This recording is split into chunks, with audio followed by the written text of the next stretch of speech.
and a 1, and a 2, and a 1, 2, 3. Lip really loves wrestling. He likes to talk about it too. If you like to watch wrestling like he do, come and join us on the wrestling show. On the wrestling show. On the wrestling show. Oh, oh, oh, baby.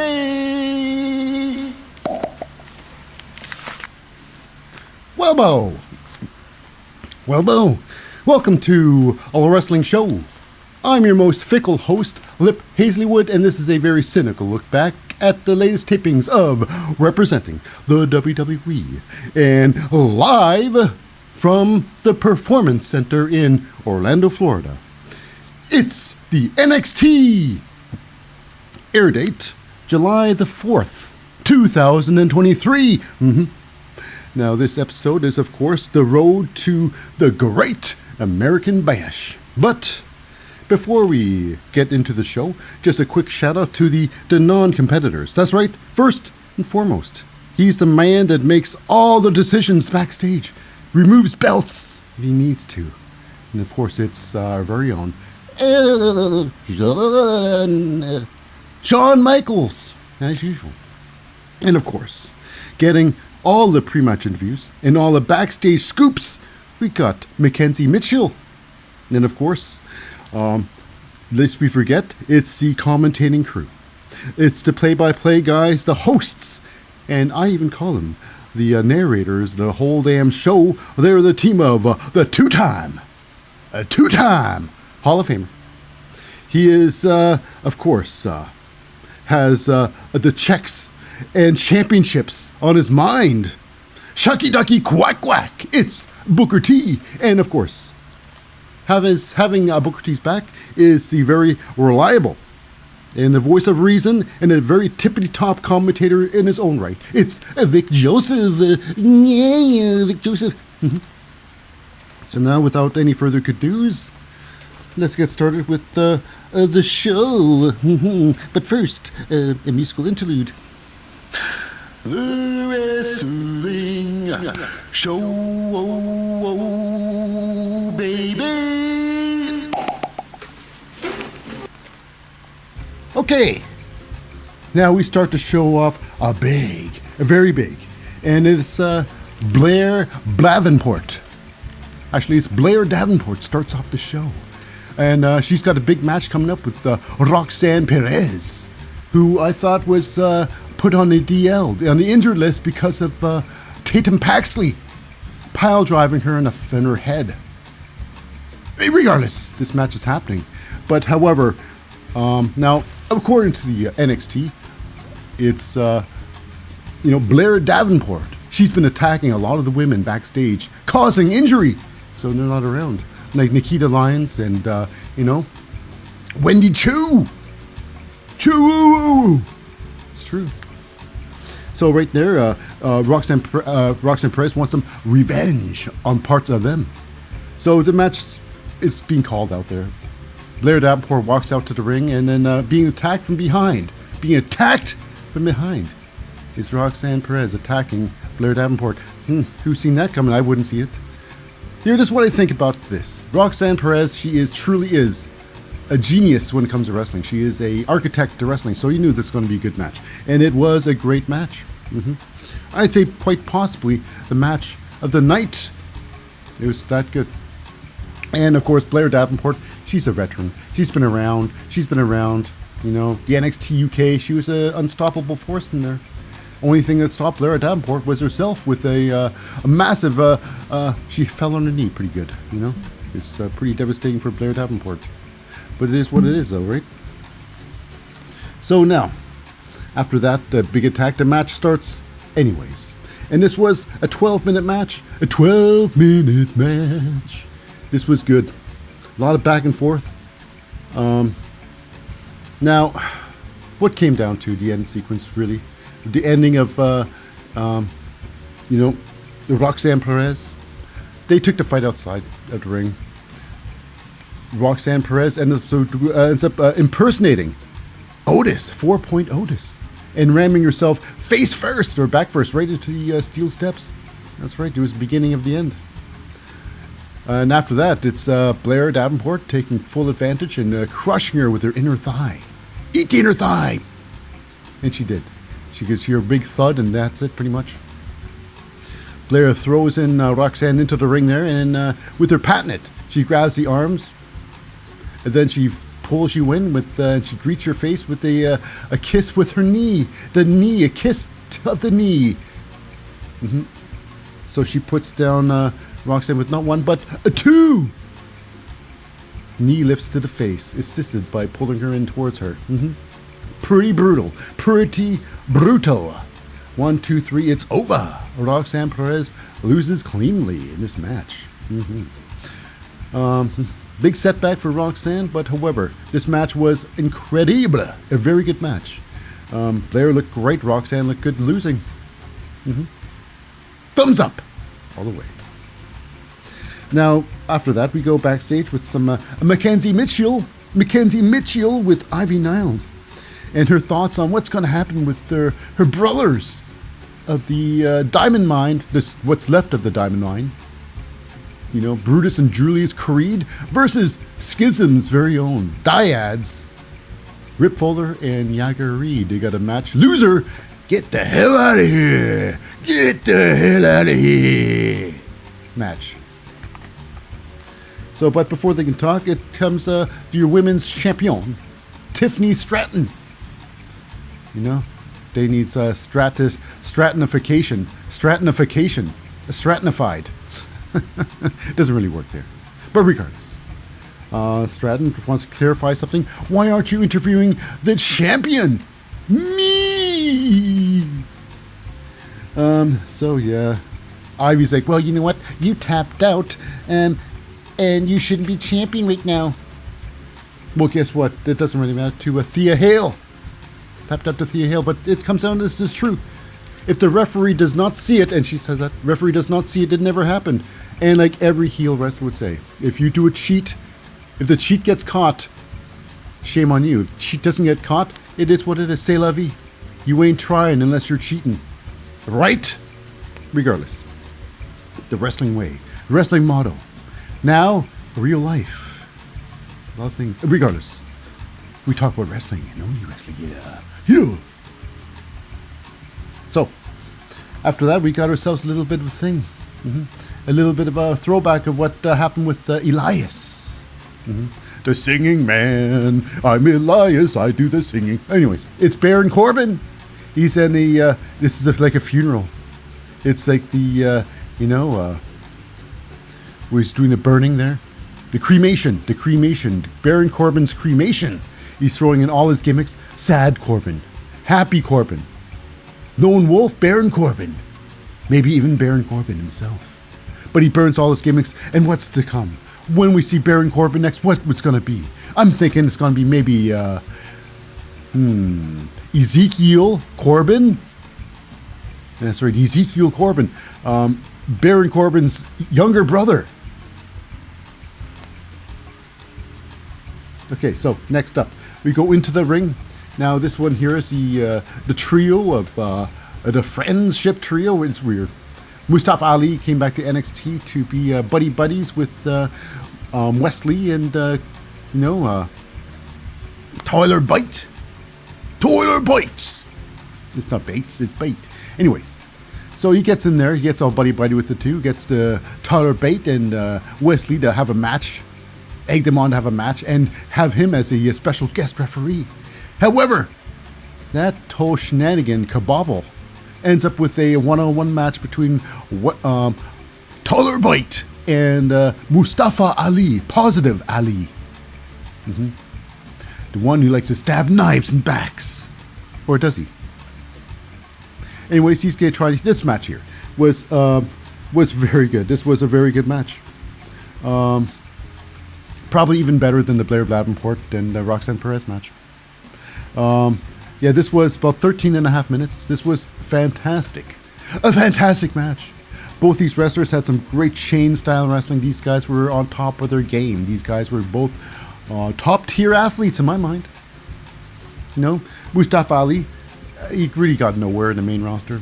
You know, really, he was just mid-card down there. But in this match was to be looked at, to be admired. As a matter of fact, this was good. So there's a lot of back and forth in the match.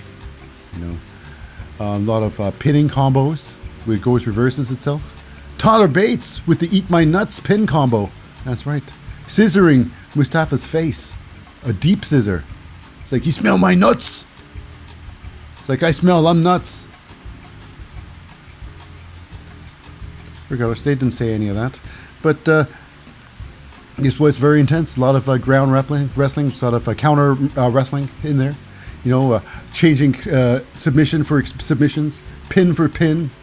This was right on top of the game. He took the fight even outside of the ring. Tyler Bate with the massive giant uppercut tackle from the outside on the squishy floor. Yeah, this was a really good match. Now, we got one point here where it's pretty cool. Now, Tyler Bate has this fantastic airplane spin. He gets you on your shoulders, like, fireman's carry, and he spins you around. He spins you around. But I guess Tyler Bate had to readjust Mustafa Ali to make sure this next move works, because Mustafa Ali spins out of it with a tornado, a DDT. Just like that.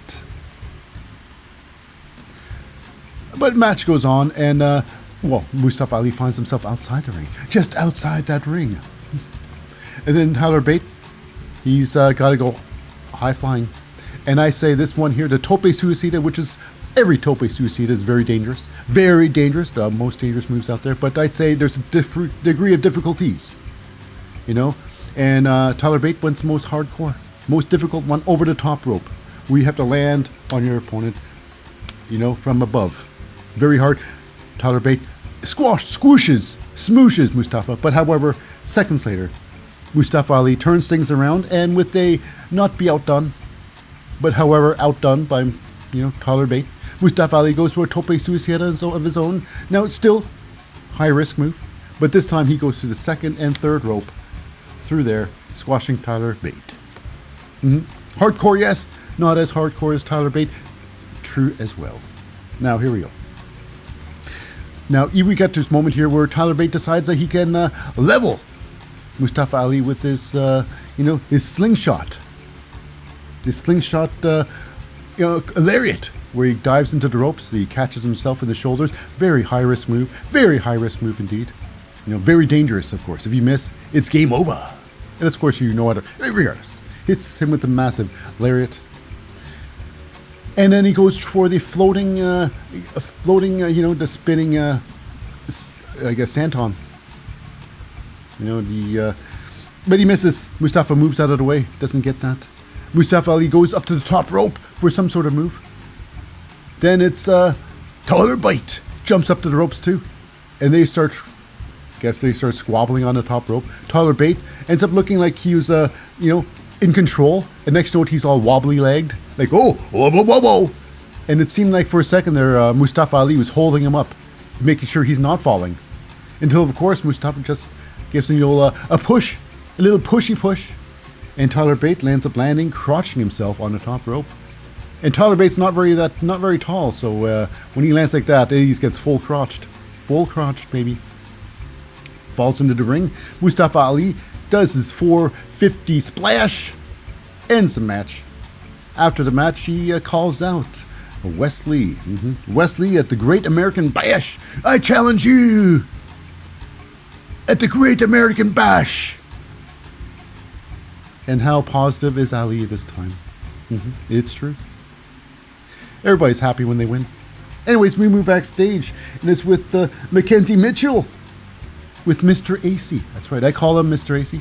Jog AC. That's right. It's not his real name, but I call him that anyways, because I'm an asshole.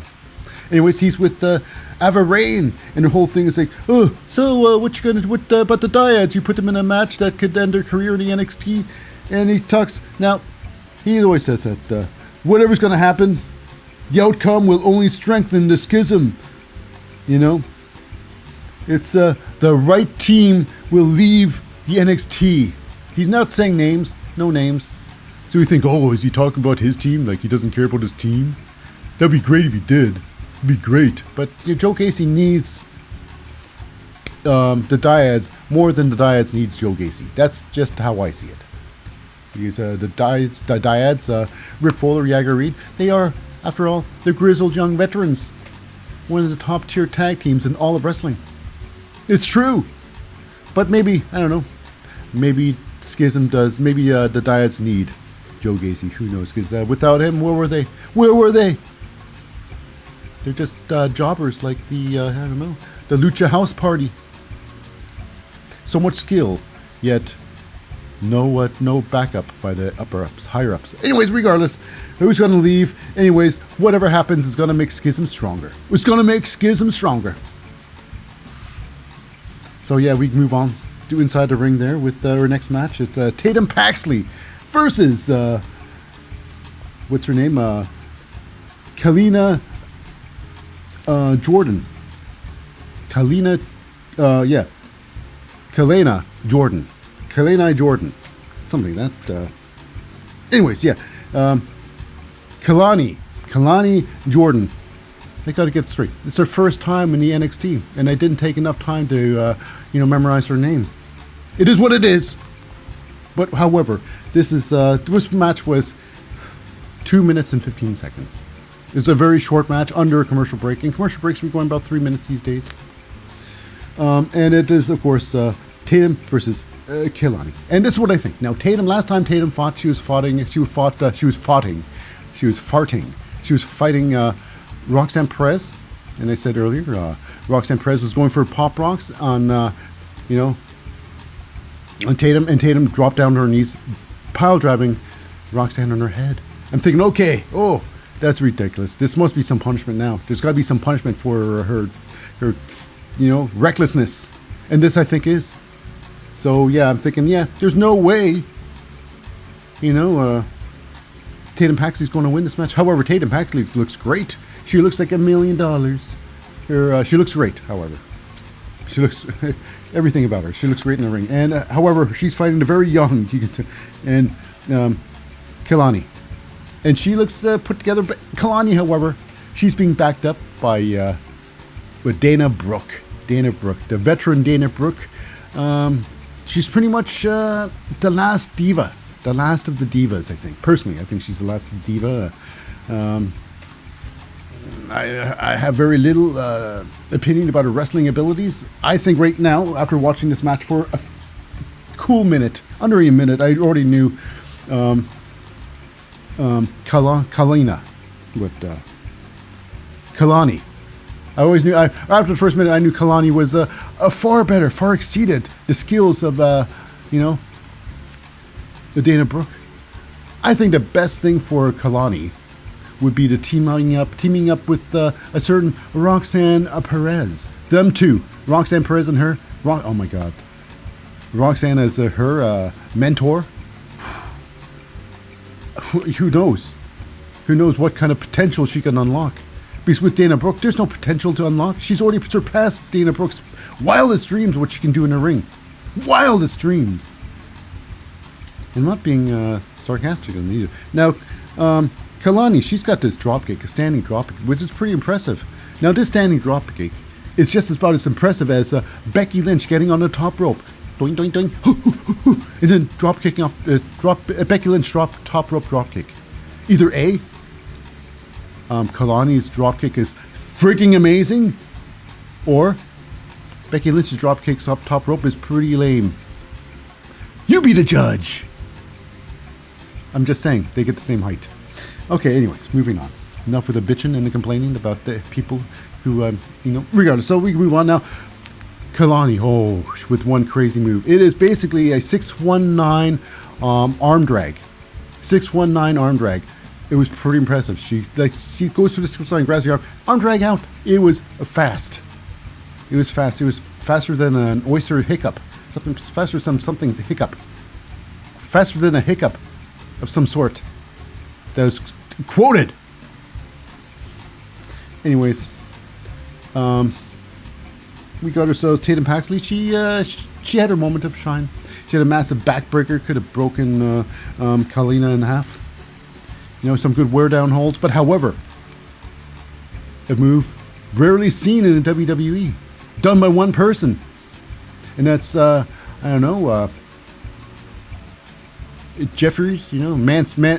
Mandrews, Mark Andrews. Pretty much the only one who did this, and it is the the Slumdog Millionaire, which is basically countering a suplex into a stunner. It's like a suplex stunner.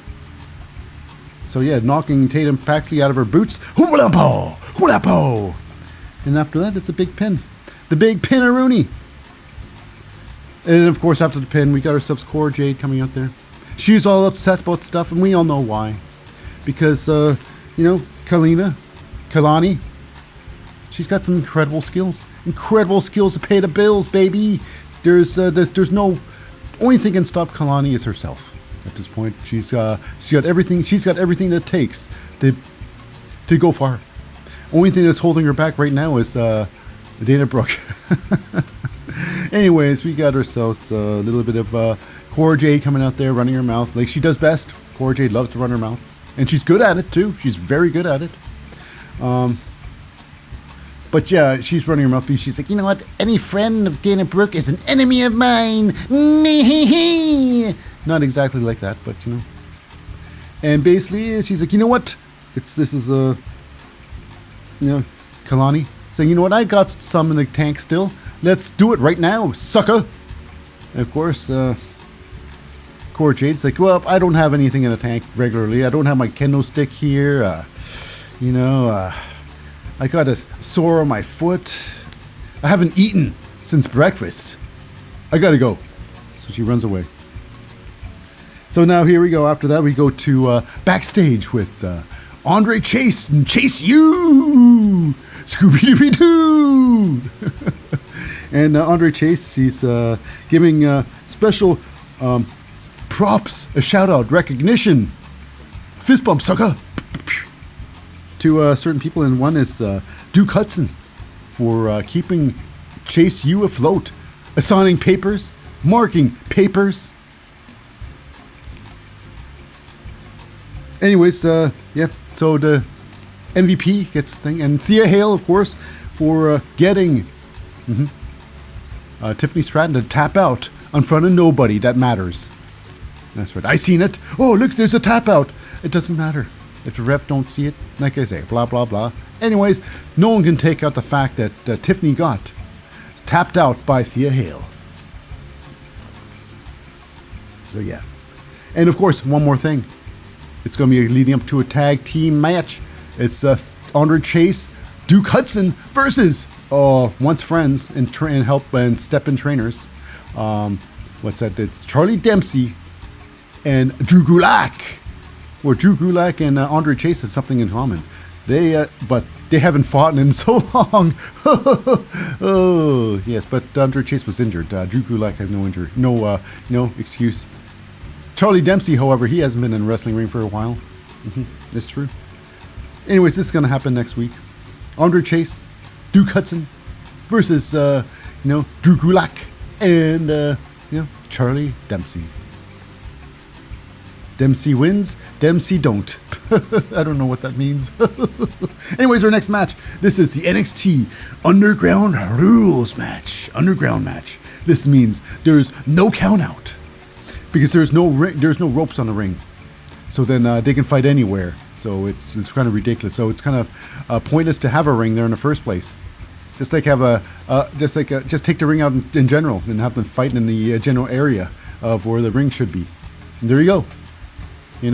But they got to be propped up. So this match is pretty much nonsense. This was nonsense when Shane McMahon introduced it. Failed. So they're trying to bring it back again. So basically the rules, or there are no rules. So no countouts, no pinfalls. So you can't get a pinfall. You got to win by either by submission or knockout, submission, or TKO or KO or TKO. Referee's got to stop it. Oh, you can't carry on any longer. But however, now this match was between the two, Olympic wrestlers, they're pretty much judo fighters here. This is pretty much a judo match. Gotta say, it's pretty much judo. It's more judo than wrestling. So this was fun for what it was, a judo match. Now they had one wrestling move, and that was the German suplex. My God, the amateur wrestlers love the German suplex. They German suplex the living shit out of you if they could. You know, that's all. That's just the German suplex. No other variation of a suplex or a slam. German suplex, period. Period. So yeah, if you're expecting something fresh in this match, you're not getting it, except for the fact that the matches just looks different. So what's interesting, what interests me the most about the match is that it's looks like a lumberjack match minus the ropes. So they got a lot of trainers, a lot of rookies around the ring there, surrounding the ring for some strange reason. Because they did it originally. So they had a bunch of rookies surrounding the ring, I guess, to create more hype in the match. If the crowd is falling asleep, they're like, yeah, we'll cheer for you. I don't know. But they had people around the ring. But this match here, it was pretty intense. It was pretty intense. I've never seen Damon Kemp fight like this. Never. He looks like a potato. Usually he fights like a potato. But this was pretty intense. It was pretty good. Damon Kemp's best fight ever. Now, I don't know why he can't translate this type of wrestling in a regular wrestling ring. It would be good.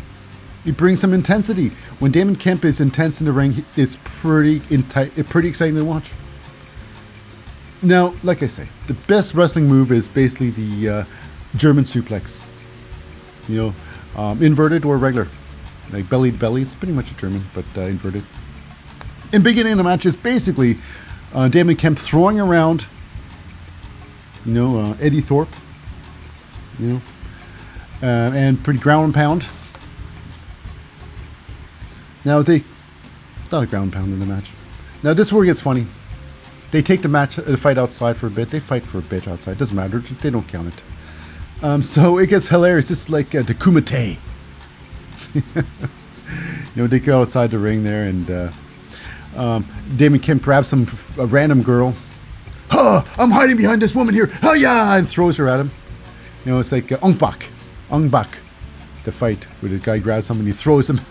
It's like, what's going on? And why are these people even out there for you? Anyway, so he throws him at Eddie Thorpe. Eddie catches her. Oh, you're safe. Don't worry about it. Don't worry about it, lady. And he gets attacked somewhere. The match carries on, Now, Eddie Thorpe does get behind. Now, Damon Kemp throws himself into, he does a perfect Otis. He throws himself head first into the ring post. Boing, and bounces off. Eddie Thorpe gets behind him. Gets a massive, German suplex, like a German suplex trip. Pulls him down. It's basically a trip. It's not a basic. It's like more of a trip than a suplex. Basically, when he gets behind him, he throws him downwards. It's like a trip. That's all I can say. It's not much of a throw. Not much of a throw. A throw trip. Regardless. Now inside the match, we got ourselves, it carries on. They go inside the ring there. Now it gets pretty intense there because when they go inside the ring, they fight some more inside the ring. Their biggest thing inside the match was a belly to belly release throw from inside the ring to outside the ring. It looked pretty impressive, but you realize that it's not much of a bump, and even in concrete, if it's not in concrete, I was like, whoa, that's pretty tough. It's pretty tough. But this is all soft padded grounding, so it looked pretty impressive though. Regardless, they fight it back inside the ring there.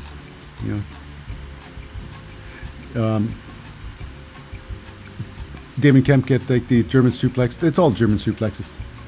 And they get inside the ring there after the Damon Kemp head first into the ring post.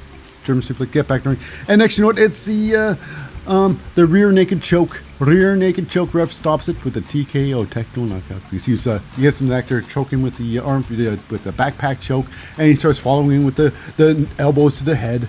Very dramatic ending. Eddie Thorpe with a big victory, and Damon Kemp with a big L. The big L, baby. So yeah, anyways, So, but after the match, it gets hilarious, where it becomes like the Eddie Thorpe's, Suplex City, German Suplex City. Everybody is welcome. The suplex where one guy gets up there and gets in, what's his name, Gable Stevenson's face, and then he gets suplexed for it. And the second person went to hug just because, oh my God, you're my hero. He goes for a hug. And he gets thrown for it. He gets suplexed out of his feet too. Another guy comes in and he gets suplexed too. And then until the one guy, he's like the big guy of the group. Hey, I'm a big guy. I like to see you suplex me, sucker. And he gets suplexed. A lot of fun. Now here we go. We got ourselves a challenge. A challenge. It's Carmelo Hayes and Trick Williams. The Trick Mello game. Or the Mello Trick game. And they're calling out the Judgment Day. They're inviting them to NXT for an ass whooping that they'll never forget. So now here we go. This gets very interesting now. It's Tony D'Angelo.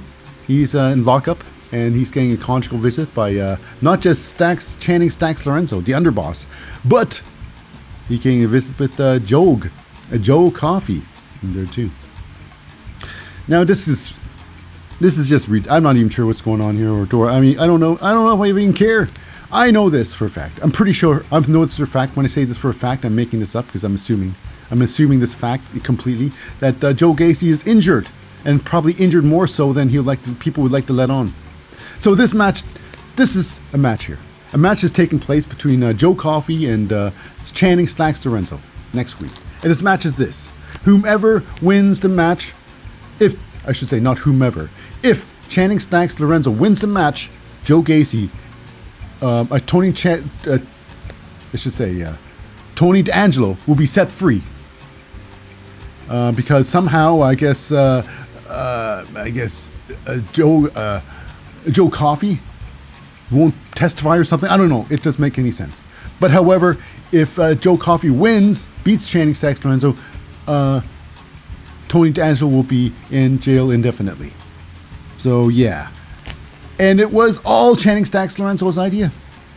Because he wants to be more than just an underboss. He wants to be the boss himself. He wants to put everything away. So this is ridiculous. So it's going to be like the Razor Ramon thing, where he's going to get touched in the head, like, oh, or something like that, fall down for the pin, or was it, the Diesel,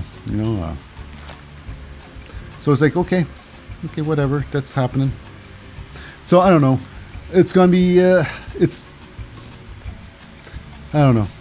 Something's happening. Next week's going to be Channing Stacks Lorenzo versus Joe Coffey. Joe Coffey wins.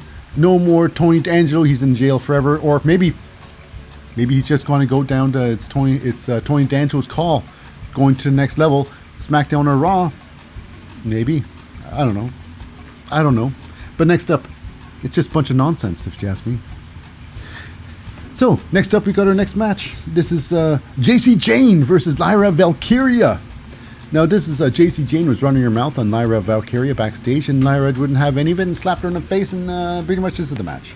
And this match was almost 9 minutes. Almost 9 minutes, and this was more than I expected. Now, this is what I think. Jacy Jayn, she's all right in there. She's still pretty green in the ring, but she's got good intentions. Lyra Valkyria, she's a different wrestler altogether now. Ever since coming back from injury, she's Captain Cautious in the ring. She will not do a very high-risk move. She will make it look like she's going to do it, but it's never going to happen. So what happens in this match? Why, we got ourselves one big move that never happened. Now, Lyra Valkyria, she doesn't do a tope suicide anymore. She goes with a drop kick, and she goes feet first, and she always catches herself with her armpits, and hopefully she doesn't dislocate an arm, the shoulder by doing that. Oh, ooh, my elbow! She yelled again, and she would never do that too. But anyway, she goes for a drop kick. She slides out the ring, feet first. But however, she stops herself short, boing, and she's caught by, Jacy Jayn. She picks her up and she slams her face first on the hardest part of the wrestling ring, the apron, baby. But however, this match goes on. Jacy Jayn does one. I'm not sure what she's trying to do.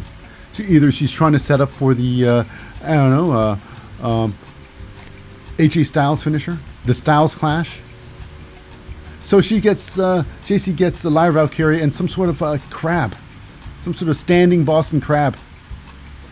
I mean, if it wasn't for Lyra Valkyria bending herself backwards, this move would be nonsensical, completely nonsensical.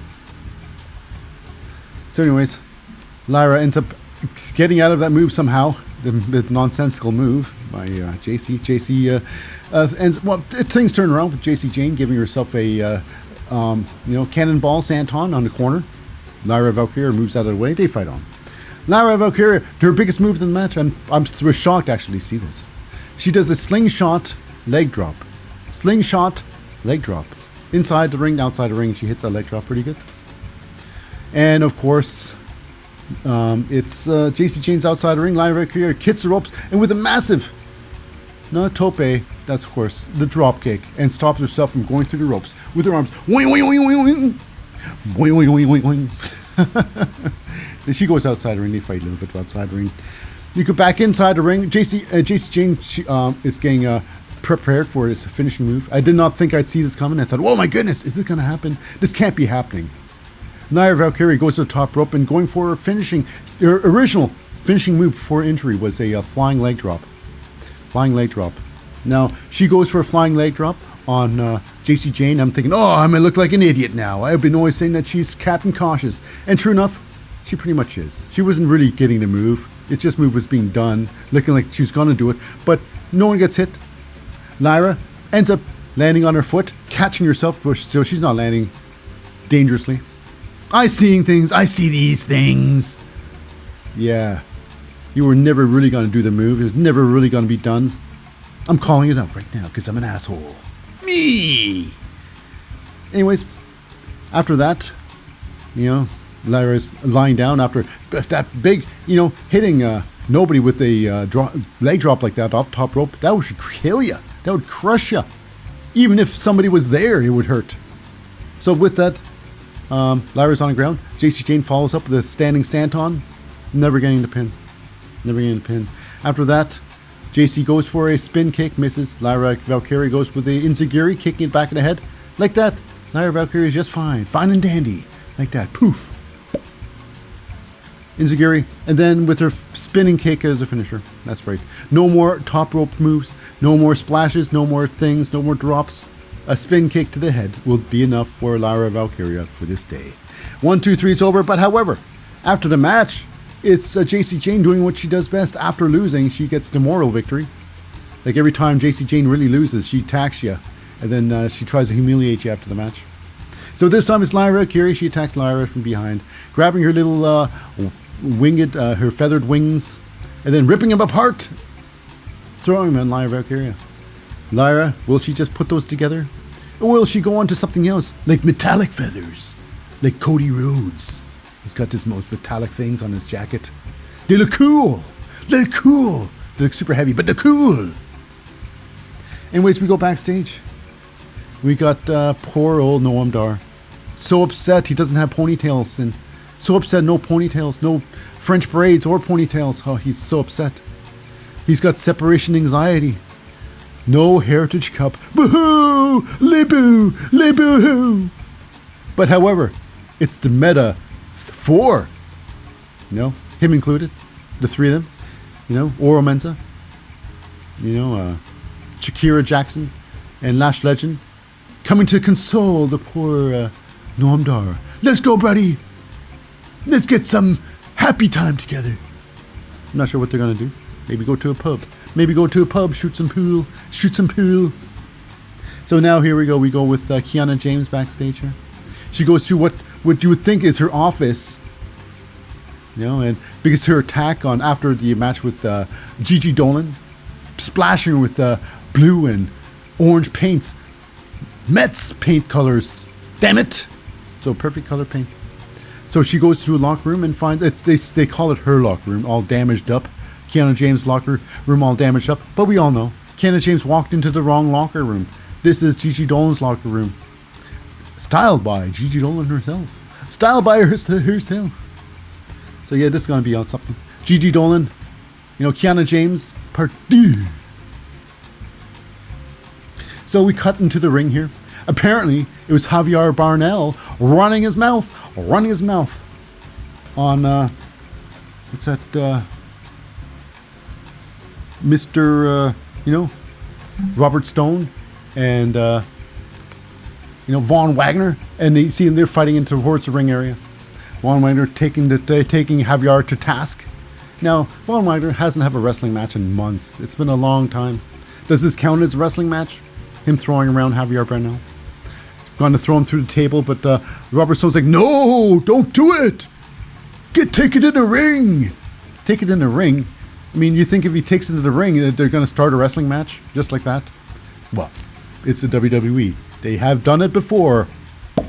Anyways, so Javier Barnell gets picked up, and he's going to get thrown into the crowd. But Robert Stone says, no, again. However, Von Wagner clears up the commentating table and then puts Javier Barnell, powerbombs him through the table. To the dismay of Robert Stone, no! But it is Von Wagner feeling good about himself. That's right. He said some things. I had fused skull when I was a kid. A fused skull. That explains something, right? So now with that, we go to another vignette of the team of Bronco Nima and Lucien Price. Another thing, they're like, hey, we're kids. We've been friends since kids. Now we're friends like adult style. One day we're going to go to NXT. Things are going to happen. So next up, we got ourselves a big match, the main event match. This match was pretty insane.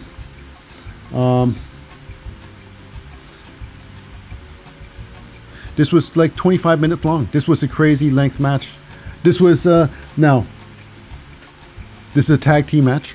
This is the Schism's Dyads, Rip Fowler and Jagger Reed, versus what's left of the Diamond Mine, Brutus Creed and Julius Creed. Now, alongside with Schism, the Dyads is Schism. Jog AC, Mr. AC Jog himself. I call him Jog. Only me. Because I'm a jackass. Anyways, so it's alongside of the Diamond Mine. It is, of course, Ivy Nile. Now they get the match started quickly with an attack. While the Creed brothers are setting up. They're posing for the crowd and they get attacked by the Dyads. Now, I thought, if anybody's moving to the main roster, it's going to be the Dyads, right? After all, they're the more experienced team, and they should. But regardless, this match was a lot of back and forth. This showcased a lot of the Creed brothers. Brutus and Julius Creed showed the fact that Brutus Creed, he's doing his Brutus ball again, outside the ring, squashing one of the Dyads. Landing pretty good. Inside the ring, it's Julius Creed showing off he can do a shooting star splash. Incredible aerials by both people, Brutus and Julius Creed. Now we got to a point here where I guess Joe Gacy comes in, where Julius Creed goes for a pin attempt on Jagger Reed. Jagger Reed's yanked out of the ring by Joe Gacy, and the referee says, no, you're out of here. You're out of here. So Joe gets kicked out of the match. So now this match was really good. This really good back and forth. Not match tonight though. It was really good because it was very, I guess, suspenseful. Very suspenseful match. Who's going to win? There's a lot riding on it, So yeah. It's a lot of back and forth. Now, we got to the point where it's Brutus Creed. He's taking over, taking Jagger Reed, power bombs him, but he gets his leg taken out by, Rip Fowler. And then Jagger Reed takes out his leg too, so yeah, they start working on Brutus Creed's leg, seriously working his leg, take him outside the ring, working on it good, trying to take it out, make him a non-factor. Now, this match was far from over. That's when Brutus gets tagged in there, and Brutus does his work. Some serious damage in the ring there. Rip Fowler gets just thrown around. Massive. Like the Dyads, they're great ass workers. They know how to work. That's why they're one of the great teams out there, because they can make the other teams look great. Sometimes too good. So Brutus Creed with a massive Samoan drop.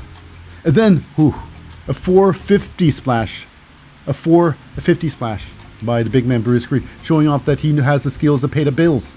He has the skills to pay the bills. However, things do turn around on, Brutus Creed. Bruce gets turned around with a nice lung blower by Jagger, by Rip Fowler. Jagger gets put in the right of the ring there and starts beating him up some more and says, "That's it! You're out of here, sucker! You're out of here!" Some taunting. But however, it's Julius giving some words of advice. "You can do it. We're brothers. We're brothers forever, brother. Brother, this is brother. So it turns things around a little bit. But here we go. When I guess the Creed brothers try to do a tandem move, and Julius Creed picks up Jagger on the shoulders. Brutus Creed goes to the top rope, but he's pulled off the ropes, and he ends up sitting onto the shoulders of Jagger or Rip Fowler, and then Jagger jumps up, and then they have like a doomsday device. Boom! Knocks the living hell out of Brutus Creed outside the ring. He has a full flip, smashing himself out. That's it for Brutus Creed for the rest of the match. But however, inside the match, you think it's over. 2-on-1. 2-on-1. Now, the rules were completely out the windows here. Referee completely lost track of the match. Do tag ropes matter anymore? No one really cares. But it's 2-on-1. Julius Creed does. He turns things around. He's about to crush. He takes them both out. He throws them around, and he takes them out with a double. It's swanton, a moonsault. Actually, a moonsault, and takes both of them out. And then before he tries to set things up again, we got ourselves finally. It's what's her name? Ava Rain jumps into the ring there. It stalls a little bit, and then Ivy Nile jumps in there, and she said, "No, now I'll do something." She jumps in the ring, takes out Ava Rain. Referee's like, "What are you both doing there? You ladies? Oh, you son of a ladies. Get out there, you ladies."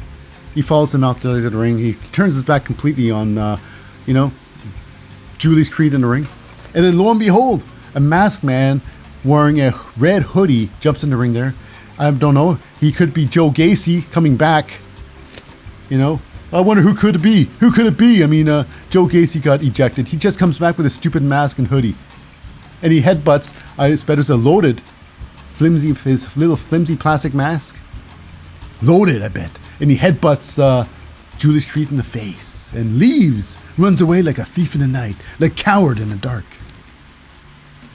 And then it's both Rip Fowler and Jagger with a double lung blower. Whammo, bammo, thank you, mammo.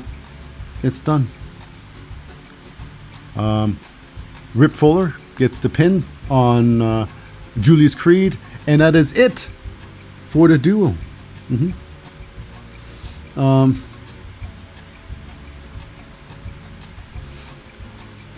So like 20 minutes. This match was like 20 minutes. This was incredible. But however, the loser of the match and leaving the NXT, it's the Brutus and Julius Creed, but staying, it's Ivy Nile. So Ivy, she's got a long way to go. I think maybe it's good that she finds something, because after all, Diamond Mine is officially done for. Unless, of course, somehow Ivy Nile continues the Diamond Mine name. I don't know. Maybe not. Who knows? The sky's the limit for what Ivy Nile should be able to do. But after that, we got ourselves Finn Balor with a pre-recorded taped segment talking about Carmelo Hayes and Trick Williams, the Trick Mello game, saying that be careful what you wish for, something like that. It's just, they're going to be at the NXT. You're going to accept it. So yeah, it's going to be good. Who's going to be there? Probably everybody. Dominic Mysterio. His heat is just appreciated anywhere he goes. Regardless, let's move on. And we end the show with a Bron Breakker. Now, he's talking about his biggest match of the NXT, was last week when Bron Breakker had a face-to-face, had a match against Seth friggin' Rollins, the World Heavyweight Champion, the Raw Champion. So he says that no one believed I could win. And you didn't win. You lost cleanly, sucker. You lost cleanly. So I came this close. And when I say this close, I mean an inch. There's like inch between my two fingers I'm pulling out. I squished your head. I was this close. Yeah, well, close is good for horseshoes and hand grenades. Sucker! So he's talked about that, and he came this close to winning, But it's the fact that he lacks the experience like Seth Rollins. Seth Rollins been wrestling everywhere, wrestle all over the world. And he just doesn't have the experience. So I thought, oh my goodness, does this mean, Braun Breaker is going to start wrestling other places? Like Impact Wrestling, AAA Wrestling, I don't know. New Japan? I doubted that. But anyways, we got ourselves, he talked about that. He's going to start collecting belts. Perhaps maybe just going to WWE, SmackDown and Raw. Raw. If it's SmackDown, he's going to go for Austin Theory. Anyways, so we caught ourselves. Ilja Dragunov comes down to the ring there, the bizarre one, and he comes out there. It's like, you want to know what's next? I'm what's next. Me hell's next. So yeah.